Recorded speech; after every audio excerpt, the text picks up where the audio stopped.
మేడ్చల్ జిల్లా నాచారంలో సోనియా గాంధీ జన్మదిన వేడుకలను బండారం శ్రీకాంత్ గౌడ్ ఆధ్వర్యంలో మున్సిపల్ కార్మికులకు పండ్లు పంపిణీ చేసి టపాసులు కాల్చి కేక్ కట్ చేసి ఘనంగా నిర్వహించారు. ఈ కార్యక్రమంలో నాచారం 6వ డివిజన్ నాయకులు పాల్గొన్నారు. ఈ సందర్భంగా డివిజన్ అధ్యక్షుడు శ్రీకాంత్ గౌడ్ మాట్లాడుతూ తెలంగాణ ఇచ్చిన తల్లి సోనియా గాంధీ అలాంటి తల్లి నిండు నూరేళ్లు ఆయురారోగ్యాలతో ఉండాలని ఆ దేవుణ్ణి ప్రార్థిస్తున్నట్లు వెల్లడించారు.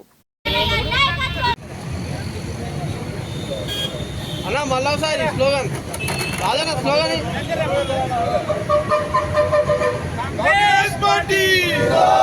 సోనియా గాంధీ నాయకత్వం సోనియా గాంధీ నాయకత్వం సోనియా గాంధీ నాయకత్వం సోనియా గాంధీ నాయకత్వం కాంగ్రెస్ పార్టీ కాంగ్రెస్ పార్టీ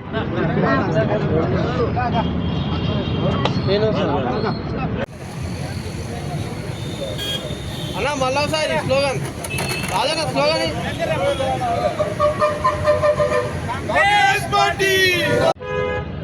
మన తెలంగాణ తల్లి విగ్రహాన్ని ఆవిష్కరిస్తున్న మన ప్రియతమ నాయకుడైన ముఖ్యమంత్రి రేవంత్ రెడ్డి గారికి మేము హృదయపూర్వక ధన్యవాదాలు తెలుపుతున్నాము. 10 ఏళ్ల పాలనలో కేసీఆర్ పాలనలో తెలంగాణ తల్లిని విగ్రహాన్ని కూడా పెట్టుకొని పరిస్థితుల్లో వాళ్ళు ఉన్నారు.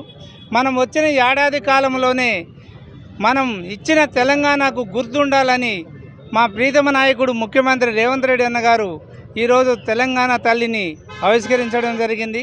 ఇదే ప్రకారంగా గత ఇందిరమ్మ పాలనలో ఇందిరమ్మ ప్రైమ్ మినిస్టర్ ఉన్నప్పుడు ఎందరో నాయకులు ఎందరో ప్రాణాలు కోల్పోయినా కూడా ఆ రోజు భాషా పరిమితంగా 2 రాష్ట్రాలు కలిసి ఉండాలని గట్టిగా వాదించిన ఇందిరమ్మ ఈరోజు ధైర్యంగా చేసి ముందుకొచ్చి ఈ ప్రాణ నష్టం జరగద్దు, యువకులు మరణానికి లోని కావద్దనే ఆలోచనతో సోనియమ్మ దిగి ధైర్యంగా ఆమె ఒక రాష్ట్రాన్ని కోల్పోయినా 2 రాష్ట్రాలు కోల్పోయినా సరే అని ఆమె ఈరోజు తెలంగాణని ఇవ్వడం జరిగింది. ఆ తల్లికి తెలంగాణ రాష్ట్రం మొత్తము కూడా రుణపడి ఉందని కూడా మీ ద్వారా నేను తెలియజేస్తున్నాను. జై సోనియమ్మ. ఉప్పల్ కాన్స్టిట్యున్సీలో నాచారం 6వ డివిజన్లో శ్రీమతి సోనియా గాంధీ గారి జన్మదినం పురస్కరించుకొని ఈరోజు మా నాచారం 6వ డివిజన్ తరఫు నుంచి మా తెలంగాణ తల్లి శ్రీమతి సోనియా గాంధీ గారికి హృదయపూర్వకమైన జన్మదిన శుభాకాంక్షలు తెలియజేస్తున్నాము. ఎందుకంటే